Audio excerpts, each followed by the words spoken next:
Hamas leader Ismail Haniyeh was killed in Tehran. Haniyeh led Hamas from exile in Qatar and Turkey. He was in Iran with senior members of the Axis of Resistance. Axis of Resistance includes Hamas, Hezbollah, Houthis. Hamas accused Israel of Haniyeh's assassination. Israel had threatened Haniyeh over an October 7 attack. The attack resulted in 1,200 deaths and 250 hostages. Haniyeh had been in exile in Qatar since 2019. He was in Tehran for Iran's President Pezeshkian ceremony. The assassination follows a rare Israeli strike on Beirut. The strike allegedly killed Hezbollah's Fouad Shukr. Haniyeh's death is significant due to its location in Tehran. Haniyeh had resided in Qatar, with unofficial ties to Israel.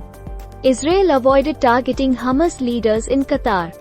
Haniyeh's death highlights Iran's Axis of Resistance role. This network threatens Israel, US interests, and allies. It is key to Iran's strategy for regional influence. Hamas claimed Haniyeh was killed in a Zionist airstrike. Hamas declared Haniyeh a martyr to the Palestinian people. Haniyeh said the Palestinian cause involves costs and martyrdom. Rami Khoury discussed Haniyeh's assassination with Al Jazeera. Khoury noted Israel aims to destroy Hamas but struggles. The Axis of Resistance is an Iran-backed network in the Middle East. It includes groups in Iraq, Lebanon, Syria, Yemen, and Gaza. Its goals are resisting Western influence and confronting Israel.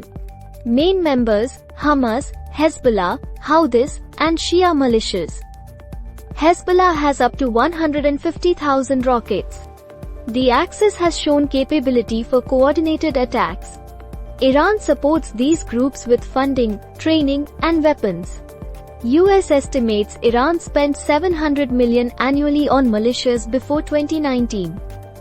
The Quds Force provides significant military support. Since October 7, the Axis of Resistance has attacked US troops. At least 55 attacks on US troops in Syria and Iraq reported. The Axis supports Hamas and engages in militant actions. Primary goals: resist Western influence, expand Iranian power. Israel conducts secret targeted killings within Iran's borders. Haniyeh's assassination is a blow to Hamas, but it remains resilient. The impact of Haniyeh's death on the Axis of Resistance is uncertain. Middle East stability will depend on Iran's reaction.